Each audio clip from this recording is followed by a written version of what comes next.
අද අපි ස්නායු පටකය පිළිබඳව බලමු. ස්නායු පටකයේ නියුරෝන හා නියුරෝග්ලියා ඒ කියන්නේ ග්ලියා සෛල අඩංගු වේ.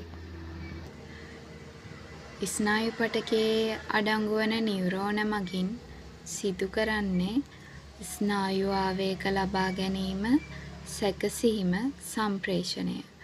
නියුරෝන මගින් ස්නායු ආවේග ලබා ගැනීම, සැකසීම හා සම්ප්‍රේෂණය සිදු කරයි. නියුරෝග්ලියා හෙවත් ග්ලියා සෛල මගින් නියුරෝනවලට සංධාරණය සපයයි. නියුරෝග්ලියා හෙවත් ග්ලියා සෛල මගින් නියුරෝනවලට සංධාරණය සපයයි. ඊළඟට අපි නියුරෝන පිළිබඳව බලමු. නියුරෝන කියන්නේ ස්නායු පද්ධතියේ මූලික ව්‍යුහමය ඒකකය. ස්නායු පද්ධතියේ මූලික ව්‍යුහමය ඒකකය තමයි නියුරෝන.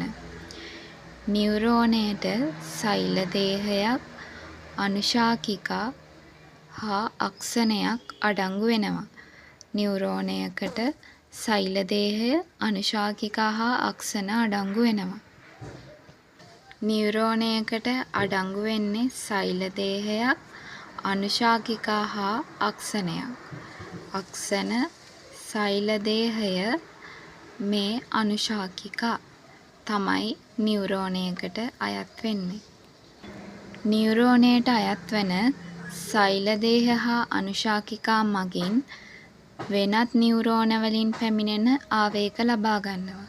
සෛල දේහ හා අනුශාකිකා මගින් වෙනත් නියුරෝන වලින් පැමිණෙන ආවේග ලබා ගන්නවා. මේ සෛල දේහ හා අනුශාකිකා මගින් වෙනත් නියුරෝන වලින් පැමිණෙන ආවේග ලබා ගන්නවා. අක්ෂණ මගින් වෙනත් නියුරෝන වලට, සෛල වලට හෝ පේශි වලට ආවේග සම්ප්‍රේෂණය කරයි. අක්ෂණ මගින් වෙනත් නියුරෝන වලට, සෛල වලට හෝ පේශි වලට ආවේග සම්ප්‍රේෂණය සිදු කරනවා. මේ අක්ෂණ මගින් වෙනත් නියුරෝන වලට, සෛල වලට හෝ පේශි වලට ආවේග සම්ප්‍රේෂණය සිදු කරන්නේ මේ අක්ෂණ මගින්. මේ අක්ෂණ කදම්බයක් ආකාරයෙන් එකට එක් වී තමයි ස්නායු සෑදිලා තියෙන්නේ. අක්ෂණ කදම්බයක් ආකාරයෙන් එකට එක් වෙලා තමයි ස්නායු සෑදිලා තියෙන්නේ. නියුරෝග්ලියා හෙවත් ග්ලියා සෛල. නියුරෝග්ලියා මගින් ස්නායු සෛල වලට සංධාරණය සපයනවා. නියුරෝග්ලියා මගින් ස්නායු සෛල වලට සංධාරණය සපයනවා.